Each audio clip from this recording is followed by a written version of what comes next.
Hello guys, welcome back to my channel RJ Classes. I am your friend Rimpy Goyal. आज हम बात करेंगे इररिलेवेंस theory of dividend. Relevance theory मैं करा चुकी हूँ, आज बात की जाएगी इररिलेवेंस थ्योरी की। इररिलेवेंस थ्योरी नाम से ही क्लियर है जो कि इररिलेवेंट है, यानी ये जो जितनी भी थ्योरीज अब हम पढ़ेंगे, ये थ्योरी क्या कहती है कि जो डिविडेंड पॉलिसी है कंपनी की, उसका कंपनी की मार्केट वैल्यू पर कोई अफेक्ट नहीं पड़ता। इट मीन्स जो कंपनी के जो भी डिसीजंस होते हैं डिविडेंड से रिलेटेड, उन डिसीजन का कंपनी के ऊपर कोई भी अफेक्ट नहीं पड़ता, कांस्टेंट रहता है अफेक्ट। ठीक है, तो इसको डिटेल में पढ़ते हैं हर एक थ्योरी को। सबसे पहले बात करेंगे रेजिडियल अप्रोच के बारे में। This theory regards dividend decision merely as a part of financing decision because the earnings available may be retained in the business for reinvestment। देखिए क्या कह रहे हैं कि ये थ्योरी क्या कहती है कि जो डिसीजन होता है डिविडेंड को डिस्ट्रीब्यूट करने का, ये एक रेजिडुअल डिसीजन है। इट मीन्स अगर सारा प्रॉफिटेबल अपॉर्चुनिटीज़ में इन्वेस्ट करने के बाद, सारी एक्टिविटीज़ करने के बाद, अगर फिर भी कुछ प्रॉफिट्स बचता है, अगर कुछ लेफ्ट ओवर है, तो हम उसको डिस्ट्रीब्यूट कर देंगे डिविडेंड को, शेयर होल्डर्स भी। अगर कुछ मतलब पहली प्रायोरिटी यहाँ पर डिविडेंड को डिस्ट्रीब्यूट करना नहीं होती, बिकॉज ये माना जाता है इस थियरी के अकॉर्डिंग कि डिविडेंड पॉलिसी का कंपनी के ऊपर कोई भी इफेक्ट नहीं पड़ता।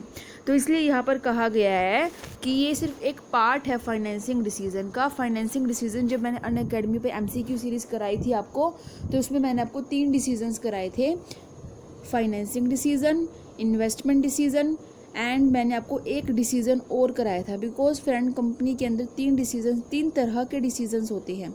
ठीक है, फाइनेंसिंग डिसीजन में क्या आएगा कि आप किस सोर्स से पैसा लगा रहे हैं, यानी किस सोर्स से आप पैसा रेज कर रहे हैं। ठीक है, इन्वेस्टमेंट में आप करंट और नॉन करंट एसेट में किस तरीके से इन्वेस्ट कर रहे हैं, एंड एक होता है डिविडेंड डिसीजन। ठीक है, तो ये क्या कह रहे हैं कि जो रेजिडियल अप्रोच है डिविडेंड डिसीजन की, जो ये थियोरी है, ये एक फाइनेंसिंग डिसीजन का पार्ट है। ध्यान से समझिए कि पॉइंट किसका पार्ट है, फाइनेंसिंग डिसीजन का पार्ट है। ठीक है, क्योंकि जितनी भी अर्निंग्स अवेलेबल होती है एक फर्म को, वे सारी अपने पास रिटेन करके रखती है कंपनी, उसको फर्दर री इन्वेस्ट करने के लिए। लेकिन अगर उन फंड्स की बिजनेस के अंदर रिक्वायरमेंट नहीं है, तभी उनको डिस्ट्रीब्यूट किया जाएगा एज अ डिविडेंड। तभी मैंने आपको बताया कि उसको एक रेजिडुअल अप्रोच की तरह लेकर चलते कि कुछ अगर बचता है तो ही बांटा जाएगा शेयर होल्डर्स के बीच में, अदरवाइज कुछ भी नहीं दिया जाएगा। ठीक है, thus the decision to pay dividends और retain the earnings may be taken as a residual decision. इसलिए जो डिसीजन होता है डिविडेंड की पेमेंट को लेकर कि उसको रिटेन करना है या पे करना है, उसको एक रेजिडुअल डिसीजन की तरह ट्रीट किया जाता है, लिया जाता है। एजम्पशंस क्या होती है, यानी एजम्पशंस फ्रेंड्स किसी भी हर एक थ्योरी की कुछ एजम्पशंस होती है। ये जो एजम्पशंस है, ये कॉन्सेप्ट, टेक्निकल कॉन्सेप्ट को सिंप्लीफाई करने के लिए होती है।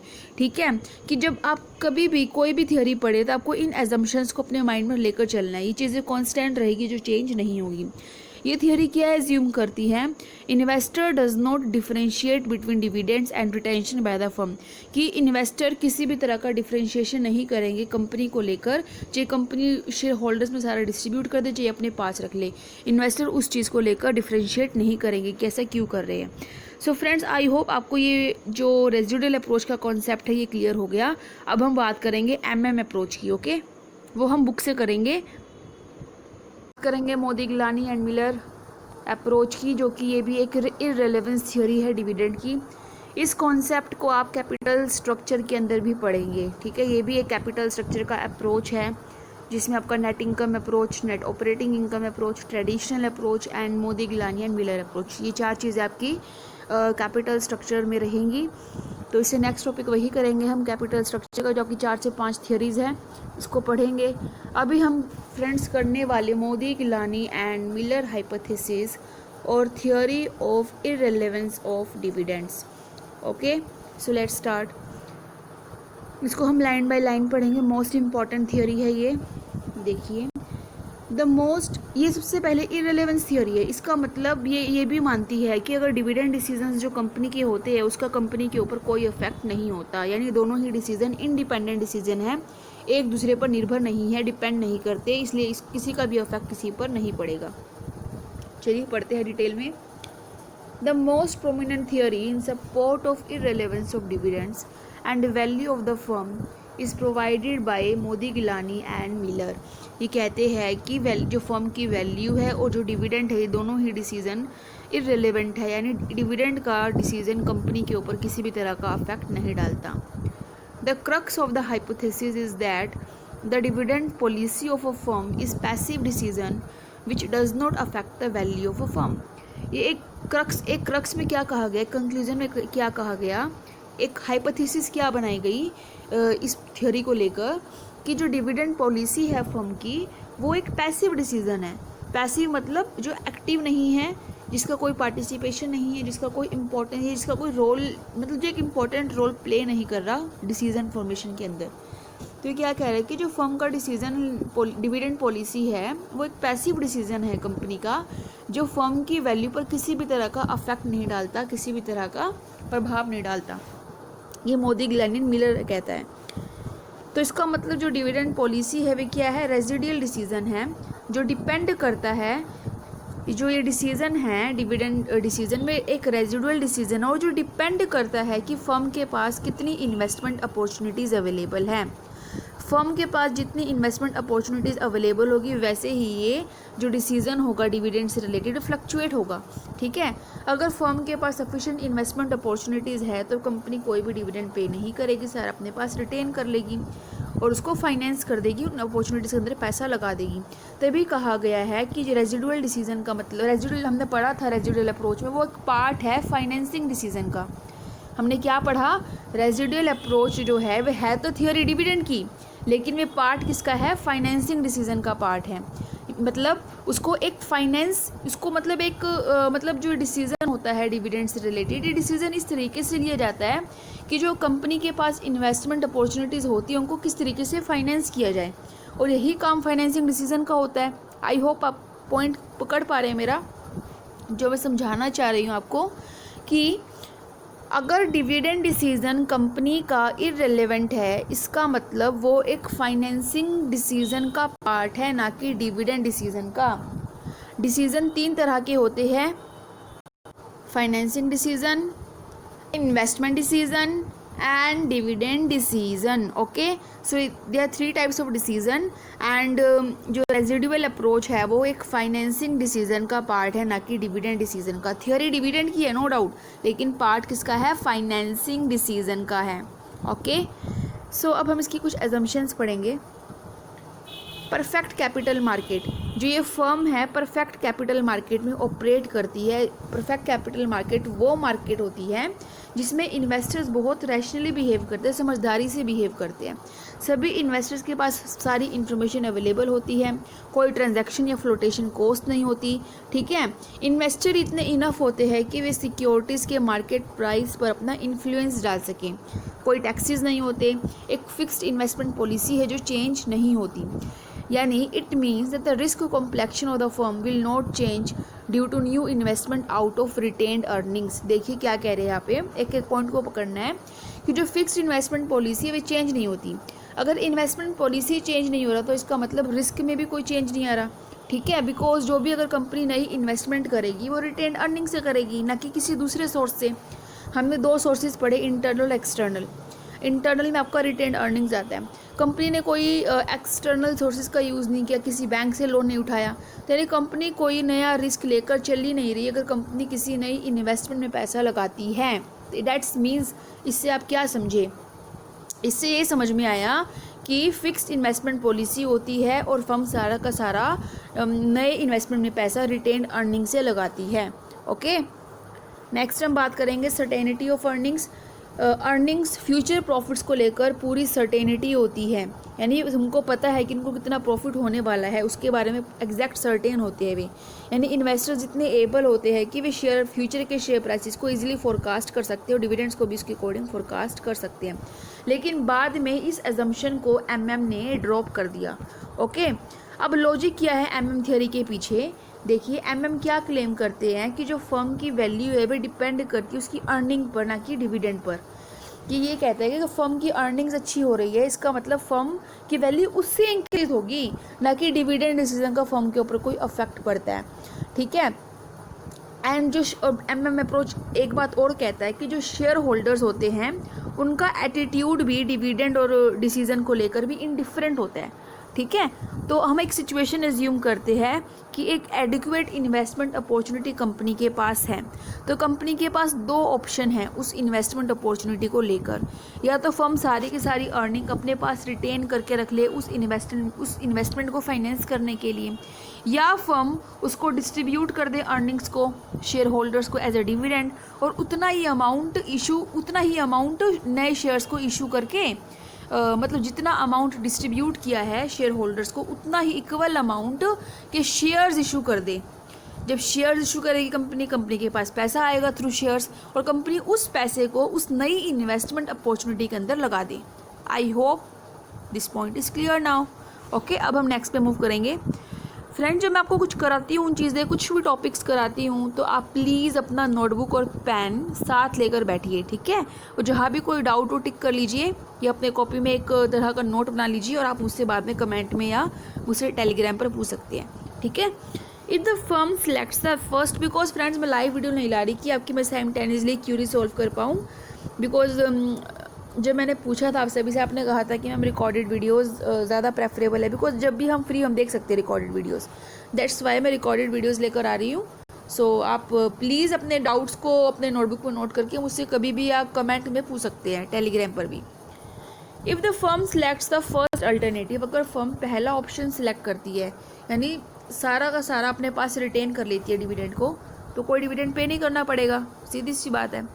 If share holder wants cash, अगर शेयर होल्डर को किसी भी तरह की कैश की रिक्वायरमेंट है, तो उस टाइम शेयर होल्डर क्या करेगा, होम मेड डिविडेंड क्रिएट करेगा। अब होम मेड डिविडेंड क्या होता है, न्यू टर्म है ये। होम मेड डिविडेंड का मतलब होता है जो शेयर्स है शेयर होल्डर के पास, उसका कुछ पार्ट मार्केट में सेल कर देगा मार्केट प्राइस पर। क्लियर? मैं अगेन इस पॉइंट को रिपीट करती हूँ, बहुत इंपॉर्टेंट पॉइंट है। जो फर्स्ट अल्टरनेट था फर्म के पास कि फर्म ने सारा का सारा अपने पास रिटेन कर लिया और वही पैसा इन्वेस्टमेंट में लगा दिया, कुछ बाहर से नया ही नहीं उठाया पैसा, ठीक है। अब फर्म ने तो कुछ डिविडेंड दिया ही नहीं, और मान लीजिए उस कंपनी के शेयर होल्डर है, तो आपके हाथ में कुछ भी नहीं आया डिविडेंड और आपको कैश की ज़रूरत है, तो आप क्या करेंगे। सिचुएशन यहाँ पर ये बताई गई है, ठीक है। आई होप आप लिंक कर पाए दोनों पॉइंट को। So this one and this one, आप इस पॉइंट को लिंक कर पाए। अब आपको कैश की ज़रूरत है बिकॉज आपको डिविडेंड नहीं मिला, तो आप क्या करेंगे, उस केस में आप क्रिएट करेंगे होम मेड डिविडेंड, एंड उसका मतलब होता है कि जब अपने शेयर का कुछ पार्ट सेल कर देंगे मार्केट प्राइस पे, सो सिंपल, ठीक है। अब जब शेयर होल्डर ने शेयर सेल कर दिए, तो उसके पास जो शेयर्स की क्वांटिटी थी वे भी कम हो गई। सीधी सी बात, आप सेल करोगे तो आपकी हाथ से चीज़ें जाएंगी, right. He has exchanged a part of his holding in the firm to a new shareholder for cash. It means उसने अपनी होल्डिंग जो भी उसके शेयर्स होल्ड किए हुए थे एक शेयर होल्डर, उसका कुछ पार्ट एक्सचेंज कर दिया दूसरे शेयर होल्डर को। अब देखिए फ्रेंड्स, बहुत अच्छी लाइन है ये और थोड़ी सी मोल्ड की हुई लाइन को। ए शेयर होल्डर है, बी शेयर होल्डर है, ओके। ए ने बी को शेयर्स का कुछ पार्ट सेल कर दिया मार्केट प्राइस पे, तो ए की तरफ से वे जो शेयर्स से कम हो गए, इसकी तरफ से वे इंक्रीज हो गए। अब बी ने शेयर्स क्या किया है, परचेज किए है, ठीक है। अब बी भी उस कंपनी का क्या बन गया, शेयर होल्डर बन गया, है ना। अब यहाँ पर वापस इस लाइन को पढ़ते हैं कि उस शेयर होल्डर ने एक्सचेंज किया कुछ पार्ट अपने शेयर्स का नए दूसरे शेयर होल्डर, यानी दूसरे पर्सन को जो शेयर सेल किए थे कैश पर मार्केट प्राइस पर, अब वो उस फर्म का नया शेयर होल्डर बन गया। अब ना ही सॉरी फ्रेंड्स, खांसी आ गई थोड़ी सी। Neither the firm nor the shareholder losses or gains due to this transaction. इसका मतलब ना ही फर्म ने ना ही शेयर होल्डर ने कुछ लूज किया, ना ही कुछ गेन किया, तो जो फर्म की वैल्यू भी सेम की सेम रही। डाउट आया यहाँ पर कि कैसे, बताती हूँ, देखिए। ए शेयर होल्डर है, बी शेयर होल्डर है, ठीक है। बी ए ने 500 शेयर्स बेचे बी को, ए से 500 शेयर कम हो गए, बी के 500 शेयर बढ़ गए, यानी इसका मतलब घूम फिर के वही चीज़ कंपनी के पास वापस आई, यानी कंपनी ने कुछ खोया नहीं, बिकॉज कंपनी का तो एक नया शेयर होल्डर बढ़ गया, उतने ही शेयर्स जितने उसने सेल किए। ठीक है, अब ए ने भी कुछ नहीं गंवाया क्योंकि ए को कैश मिल गया, और बी ने भी कुछ नहीं गंवाया क्योंकि बी को शेयर्स मिल गए। तो कुल मिलाकर इसका कंपनी की फर्म की वैल्यू पर कोई इफेक्ट नहीं पड़ता इस तरीके की एक्सचेंज से। इसलिए अगर फर्म सेकंड अल्टरनेटिव चूज़ करती है कि डिविडेंड को डिस्ट्रीब्यूट कर दे और इन्वेस्टमेंट अपॉर्चुनिटीज़ में बाहर से पैसा लगाए, तो अब देखिए, अब सेकंड चॉइस के अंदर शेयर होल्डर के पास कैश है क्योंकि फर्म ने डिस्ट्रीब्यूट कर दिया डिविडेंड। अब इस वजह से फर्म की जो एसेट है वह कम हो गई, current asset, because cash balance कम हो गया होगा। ठीक है, जब कंपनी का कैश बैलेंस कम हो गया तो जो प्रेजेंट वैल्यू थी शेयर की वो भी डिक्लाइन में हो गई। तो इस तरीके से जो भी इन्वेस्टर ने गेन किया था डिविडेंड के रूप में या डिविडेंड की फॉर्म में, वो कम्प्लीटली बैलेंस हो गया, न्यूट्रलाइज हो गया जब शेयर्स की वैल्यू डिक्लाइन में आ गई। इट मीन्स तभी कहा गया है कि जो यहाँ पर इन्वेस्टर का एटीट्यूड है वे इनडिफरेंट है डिविडेंड और रिटेंशन ऑफ अर्निंग्स को लेकर। इसलिए कहा गया है कि डिविडेंड डिसीजन इररिलेवेंट डिसीजन है, इसका कोई भी इफेक्ट कंपनी की मार्केट वैल्यू पर नहीं पड़ता। अब इसको कुछ स्कॉलर्स ने क्रिटिसाइज़ किया है एमएम अप्रोच को। अब कैसे क्रिटिसाइज़ किया है पढ़ते हैं, देखिए। MM approach suggests the dividend payments and external financing exactly offset each other and shareholders remain indifferent between payment of dividend and retention of earnings. सही बात है, right? The conclusion derived by them is based on certain assumptions which will not always be found valid in practice. क्या criticise किया कि जो ये conclusion निकाला है MM अप्रोच ने, ये बिल्कुल अनरियलिस्टिक है और ये हर बार ठीक नहीं बैठता conclusion. Because of unrealistic assumptions, the MM approach is alleged to lack practical relevance. यानी जो हमने assumptions पढ़ी, perfect capital market होती है, no taxes, ये सारी की सारी assumptions unrealistic है and practically ये possible नहीं है assumptions। ठीक है, तो कौन कौन सी situations है जहाँ पर इस MM approach को गलत कहा गया। ठीक है, सबसे पहले पढ़ते हैं टैक्स इफेक्ट। ये क्या कहता है कि MM approach की assumption थी कि टैक्सेस नहीं एग्जिस्ट करते, नो कॉर्पोरेट टैक्सेस। तो इसका मतलब इट मीन्स अगर कंपनी रिटेन करती है अर्निंग को या फिर डिविडेंड करती है पेमेंट की, अगर टैक्स पॉइंट ऑफ व्यू से बात करें, ठीक है, यानी कंपनी को हाउएवर कंपनीज हैव टू पे corporate dividend tax on profits distributed by way of dividends, such as tax could have been avoided if instead of paying dividends the earnings were retained. As a consequence the value shareholder should be higher if earnings were retained as compared to payment of dividend. ये क्या कह रहे हैं friends कि जो tax effect आता है उसको कहा गया कि कम्प्लीटली गलत है, ये प्रैक्टिकली इररिलेवेंट है। इसका मतलब कंपनीज को टैक्सेस देने ही पड़ते हैं। देखिए, जो प्रॉफिट्स आता है कंपनी के पास, नेट प्रॉफिट, कंपनी उसी में से ही तो डिविडेंड डिस्ट्रीब्यूट करती है। तो जो नेट प्रॉफिट होता है कंपनी को, उसे उसका पहले कंपनी को टैक्स पे करना ही होता है, फिर कुछ जो बैलेंस बचता है वो डिस्ट्रीब्यूट किया जाता है। तो ये एजम्पशन, तो ये जो एजम्पशन दी है MM ने, नो कॉर्पोरेट टैक्स, तो कम्प्लीटली गलत है। ठीक है, सेकंड बात करेंगे फ्लोटेशन कॉस्ट की। ये कह रहे हैं कि फ्लोटेशन कॉस्ट नहीं होती, लेकिन ये क्या कह रहे हैं कि फ्लोटेशन कॉस्ट होती है। ठीक है, जब नए शेयर्स इशू करते हैं तो उसमें कुछ कॉस्ट आती ही आती है और फ्लोटेशन कॉस्ट होती है। तो हम ये नहीं कह सकते कि फ्लोटेशन कॉस्ट नहीं होती। तो जो क्रिटिसाइजेशन दी गई है इसमें यही कहा गया है कि फ्लोटेशन कॉस्ट भी होती है, ट्रांजैक्शन कॉस्ट भी होती है, इंस्टीट्यूशनल रिस्ट्रिक्शंस भी होती है। ठीक है, सो फ्रेंड्स, आई होप आपको ये पॉइंट्स क्लियर हो गए।